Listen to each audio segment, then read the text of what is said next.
നമസ്കാരം. നേഷൻ ഫസ്റ്റിലേക്ക് എല്ലാവർക്കും സ്വാഗതം. ഇന്ന് നമ്മളോടൊപ്പം ഉള്ളത് കോൺഗ്രസ് പ്രതിനിധിയായിട്ടുള്ള രാജു പി നായരാണ്. നമസ്കാരം.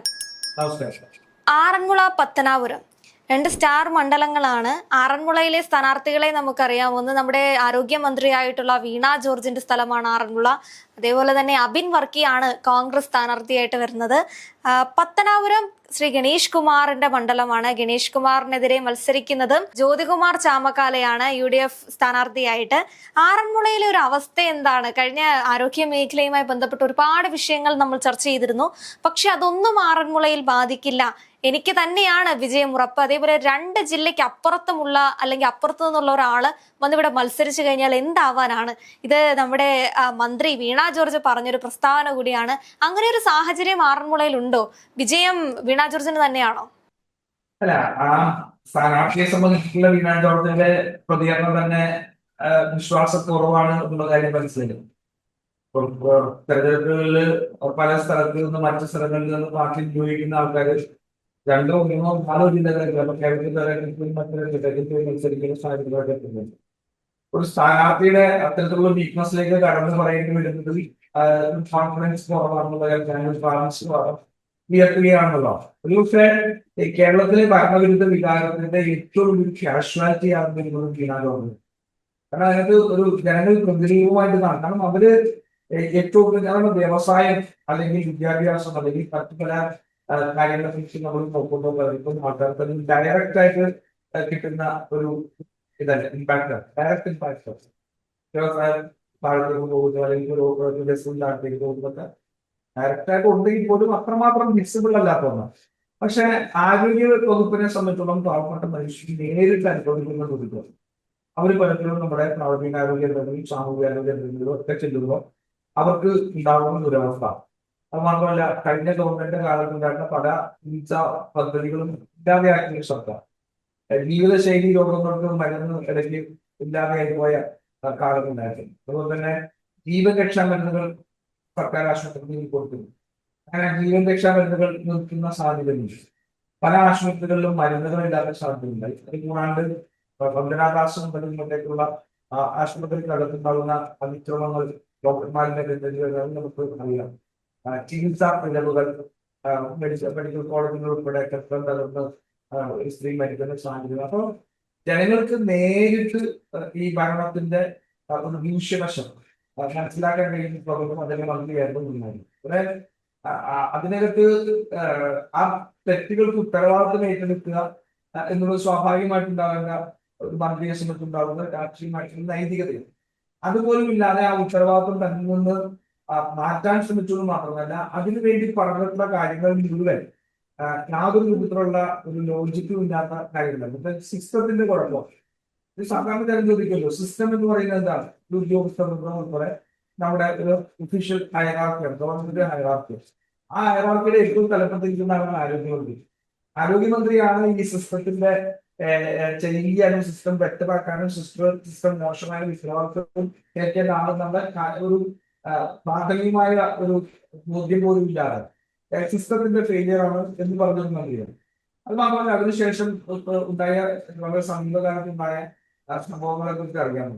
അത് അധികാര ദുർവിനിയോഗത്തിന്റെ ഏറ്റവും വലിയ ഉദാഹരണം. കാരണം ഞാനൊക്കെ എപ്പോഴും പറയാറുണ്ട്, ഞങ്ങൾക്ക് ദിവസവും ലഭിക്കുന്ന ഒരു ഫോൺ കോൾ എന്ന് പറയുന്നത് മെഡിക്കൽ കോളേജുകളിലും മറ്റ് ഹോസ്പിറ്റലുകളിലേക്ക്, ഗവൺമെന്റ് കോളേജ് ഹോസ്പിറ്റലുകളിൽ സാധാരണക്കാരായ മനുഷ്യർ ചികിത്സയ്ക്ക് ചെല്ലുമ്പോൾ അവർക്കൊരു റൂമോ വാർഡോ ചിലപ്പോ ICU വെന്റിലേറ്ററോ ഒന്നും കിട്ടാതെ രാഷ്ട്രീയ നേതാക്കളിൽ നല്ല ശുപാർശയ്ക്ക് വേണ്ടി ഇരിക്കുന്ന സാഹചര്യം ഉണ്ട്. അങ്ങനെ സ്ഥലത്താണ് രാഷ്ട്രീയ ലാഭത്തിനു വേണ്ടി KSക്കാർ ആക്രമിച്ചു എന്നുള്ള കള്ളക്കഥ ഉണ്ടാക്കിയിട്ട് ICU ഡോക്ടർ ഈ മന്ത്രി 2 ദിവസം കഴിഞ്ഞു. ശരിക്കും പറഞ്ഞാൽ സാധാരണക്കാരുടെ ഒരു യഥാർത്ഥത്തിൽ ICUന്റെ ആവശ്യമുള്ള ഒരു രോഗിയുടെ ജീവൻ രക്ഷിക്കേണ്ട 2 ദിവസമാണ് മന്ത്രി ഒരു രാഷ്ട്രീയ കാരണത്തിനൊക്കെ വേണ്ടി ഉപയോഗിച്ചു. ഉമ്മിഗോവിന്ദൻ പറഞ്ഞത് കയ്യിൽ കഴുത്തുമൊക്കെ നെരുക്കി ഒടിച്ചു 44 ദിവസത്തെ ഏറ്റവും തീവ്രമായ ചികിത്സ ഉണ്ടെങ്കിൽ മാത്രമേ അവർക്ക് രോഗത്തിൽ നിന്നും മുക്തയാകാൻ കഴിയൂ എന്നാണ്. ഇപ്പൊ ഒരു കുഴപ്പമില്ലാണ്ട് ഒരു സോഫ്റ്റ് കോൾ പോലും ഇല്ലാണ്ട് ആറന്മുളയിൽ തെരഞ്ഞെടുപ്പുകളൊക്കെ നടത്തിക്കൊണ്ടിരിക്കുന്നത്.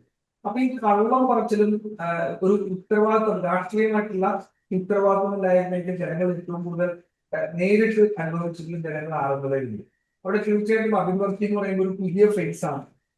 എന്ന് മാത്രമല്ല രാഷ്ട്രീയമായിട്ട് കൃത്യമായിട്ടുള്ള നിലപാടുകളും അത് പറയാൻ ആഗ്രഹമുള്ള ഒരു നിലപാട്. ഇപ്പോ എനിക്ക് തോന്നുന്നു മീനാ ജോർജും അഭിവൃദ്ധിയും തമ്മിൽ നടന്ന ഒരു സംവാദം അത് ഒരുപക്ഷെ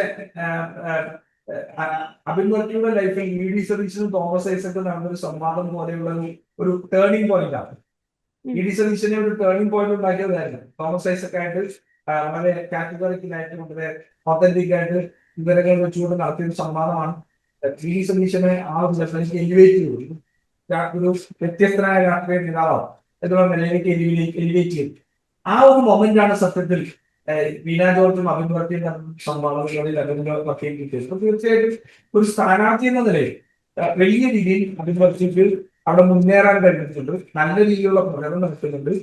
തീർച്ചയായിട്ടും കോൺഗ്രസ് പാർട്ടി പ്രവർത്തകരെ സംബന്ധിച്ച് പ്രത്യേകമായിട്ട് പറയേണ്ടത് ഇന്ത്യൻ പ്രവർത്തകർക്കും കോൺഗ്രസ് പ്രവർത്തകർക്കും വീണ ജോർജിനെ പരാജയപ്പെടുത്തണം എന്നുള്ളത് ഒരു വലിയ ഒരു ടാസ്ക് ആയിട്ട് ഒരു വെല്ലുവിളിയായിട്ട് തന്നെ ഏറ്റെടുത്തിട്ടുണ്ട്. ഒറ്റക്കെട്ടായിട്ടുള്ള പ്രവർത്തനം നടത്തും. തീർച്ചയായിട്ടും എനിക്ക് തോന്നുന്നു എഡ്ജ് അഭിവർത്തിച്ച് തന്നെയായിട്ട് അത് മാറും. കാരണം ഈ സർക്കാരിന്റെ ഞാൻ ആദ്യം സൂചിപ്പിച്ച പോലെ ഭരണത്തിന്റെ വിധാനത്തിന്റെ ഏറ്റവും വലിയൊരു കാഷ്വാലിറ്റി ആയിട്ട് വീണ ജോർജ് മാറുന്ന തെരഞ്ഞെടുപ്പായിരിക്കും നടന്നത്. അല്ല, അതിനപ്പുറത്തേക്ക് മൂന്നാമത്തെ ഒരു സ്ഥാനാർത്ഥി കൂടി ഉണ്ട്. കുമ്മനം രാജശേഖരനാണ് അവിടുത്തെ NDA സ്ഥാനാർത്ഥി. കുമ്മനം രാജശേഖരനെ സംബന്ധിച്ച് ആറന്മുളയിൽ അങ്ങനെ BJP വോട്ട് ഇല്ലായ്മയൊന്നുമില്ല. ആറന്മുളയെ സംബന്ധിച്ച് BJPക്ക് പോകേണ്ട വോട്ട് ഷെയർ കൂടി ഉള്ള ഒരു സ്ഥലമല്ലേ ആറന്മുള. അപ്പോ അത്തരത്തിൽ വരുമ്പോൾ ഒരു ത്രികോണ പോരാട്ടം തന്നെ ആയിരിക്കില്ലേ ആറന്മുളയെ നമുക്ക് കാണാൻ സാധിക്കുന്നത്? ത്രികോണ പോരാട്ടം സംശയമൊന്നുമില്ല. പക്ഷേ ഈ കുമ്മനം രാജശേഖരൻ എന്ന് പറയുമ്പോൾ അല്ലെങ്കിൽ BJPയുടെ ഏതൊരു സ്ഥാനം മോശമായിട്ടല്ല. BJPയുടെ ഏതൊരു സ്ഥാനാർത്ഥിക്കും ഒരു വിന്നിംഗ് എഡ്ജ് കിട്ടുന്നില്ല, ഒരിടത്തും കിട്ടുന്നില്ല. അത് ഏത് ഘട്ടത്തിലാണ് ഇപ്പൊ 2021 തെരഞ്ഞെടുപ്പിലാണെങ്കിലും ശരി 35 സീറ്റ് നേടി ഞങ്ങൾ തീരുമാനിക്കുന്നു കെ സുരേന്ദ്രൻ പറഞ്ഞ പ്രസ്ഥാനം പോകുന്നു. BJPക്ക് വലിയ സ്വാധീനം, ആറന്മുളയേക്കാൾ വലിയ സ്വാധീനമാണല്ലോ നിയമത്തിൽ അല്ലെങ്കിൽ പാർട്ടിക്കാവ് ഉൾപ്പെടെയുള്ള മണ്ഡലങ്ങൾ പലയിടത്തും. പക്ഷെ അവിടെ പോലും അവർക്ക് ആ വിന്നിംഗ് ഒരു ഇത് അവർക്ക് കിട്ടുന്നില്ല, അവർക്ക് കിട്ടുന്നില്ല. അതിന്റെ ഏറ്റവും പ്രധാനപ്പെട്ട ഒരു കാരണം കേരളത്തിലെ ജനങ്ങൾ, പല ആൾക്കാർക്കും BJPയോട് താല്പര്യപ്പെടുന്നു. കേരളത്തിലെ ജനങ്ങൾ BJPയെ അധികാരം കൊടുക്കാൻ വിശ്വസിക്കുന്നില്ല എന്നുള്ള പ്രശ്നം. അധികാരത്തിന്റെ കാര്യത്തിൽ അവരെ വിശ്വസിക്കാൻ കഴിയില്ല എന്നുള്ളൊരു പ്രശ്നം കേരളത്തിലെ ജനങ്ങൾക്ക്. അതുകൊണ്ടാണ് എത്ര അനുകൂല സാഹചര്യം എന്ന് പറഞ്ഞിട്ട് പോലും തിരുവനന്തപുരത്ത് BJP ജയിച്ചു എന്ന് പറയുമ്പോഴും 51 അവർക്ക് എത്താൻ സാധിച്ചില്ല. അവർക്കൊരു അബ്സല്യൂട്ട് മെജോറിറ്റിയിലേക്ക് എത്താൻ സാധിച്ചു. അവർക്ക് അധികാരം കൊടുക്കുന്നത് വിശ്വസിക്കാൻ കൊള്ളില്ല എന്ന് ചിന്തിക്കുന്ന ഒരു ജനം കേരളത്തിലുണ്ട്. അപ്പൊ അതുകൊണ്ട് തീർച്ചയായിട്ടും ഞാൻ നേരത്തെ സൂചിപ്പിച്ച പോലെ തദ്ദേശ സ്വയംഭരണ സ്ഥാപനങ്ങളിൽ തെരഞ്ഞെടുപ്പിൽ ഇന്ന് കൂടി താഴത്തേക്ക് വോട്ട് ഷെയർ കുറയുമ്പോഴത്തേക്ക് ഇവരെല്ലാം ഒരു മത്സരം 3ാം സ്ഥാനത്തേക്ക് പോകാനുള്ള സാധ്യത അപ്പുറം മറ്റൊന്നും കാണുന്നില്ല. രാഷ്ട്രീയത്തിലൊന്നും അത്തരത്തിൽ ഒരു ജയിക്കുന്ന ഒരു സ്ഥാനാർത്ഥിയായിട്ട് BJP പോലും കാണുന്നില്ല. അപ്പൊ ഒരു പുതുമയുള്ള സ്ഥാനാർത്ഥി അല്ലെങ്കിൽ പുതിയ മുഖം എന്നൊരു പ്രശ്നം അബിൻ വർക്കിക്ക് ആറന്മുളയിൽ ബാധിക്കുകയില്ല എന്ന് തന്നെയാണ് ഇപ്പോ താങ്കളുടെ സംസാരത്തിൽ നിന്ന് എനിക്ക് മനസ്സിലായിട്ടുള്ളത്.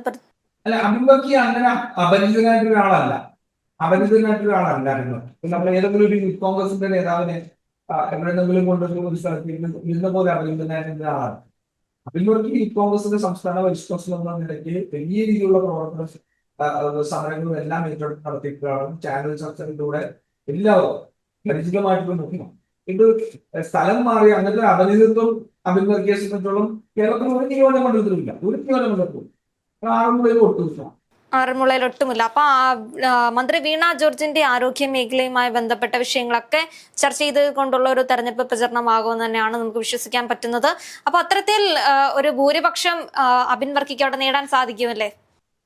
തീർച്ചയായിട്ടും ഞാനൊരു വലിയ ഭൂരിപക്ഷമൊന്നും ഞാൻ പറയില്ല. പക്ഷെ തീർച്ചയായിട്ടും ഞാൻ പറഞ്ഞല്ലോ, ഇത് ജനങ്ങൾ ആണ് അവസാനം തീരുമാനിക്കുന്നത്. പക്ഷെ നമ്മളെ സംബന്ധിച്ചും കാണുന്ന ഒരു ട്രെൻഡ് വെച്ച് ഒരു 3 സീറ്റിലേക്ക് പോകുന്ന ഒരു സാഹചര്യം UDF-നുണ്ടെങ്കിൽ അത് തീർച്ചയായിട്ടും ആറന്മുളയിലെല്ലാം ഒരു 10,000 മേലുള്ള ഭൂരിപക്ഷത്തിലേക്ക് അത് പോകുന്ന സാധ്യത. അപ്പൊ 100 സീറ്റിൽ 1 ആറന്മുളയാണെന്നാണ് നമ്മൾ പ്രതീക്ഷിക്കാവുന്നത്. ഒരു സംശയമുണ്ട്. നമ്മളൊരു 80 സീറ്റുകൾക്ക് അടുത്ത് നിൽക്കുന്ന ഒരു ട്രെൻഡാണെന്നുണ്ടെങ്കിൽ അത് പക്ഷെ ഒരു 3000-5000 വോട്ടിലേക്ക് പറയുന്ന ഒരു സാഹചര്യം പറയാനുണ്ട്. അതിനേക്കാൾ അപ്പുറം ഞാൻ ഇനിയിപ്പോ വെച്ചിട്ടാണെങ്കിൽ പോലും ബീനാ ജോർജ് എന്ന് പറയുന്ന ഒരു മന്ത്രിയോടും ആ സർക്കാരിന്റെ പ്രതിനിധിയോടും ജനങ്ങൾക്ക് ഉള്ള അതിർത്തി ചെറുതല്ല. ആ അതിർത്തി വളരെ കൃത്യമായിട്ടുള്ള വോട്ടിലൂടെ നിർണ്ണയിക്കപ്പെട്ട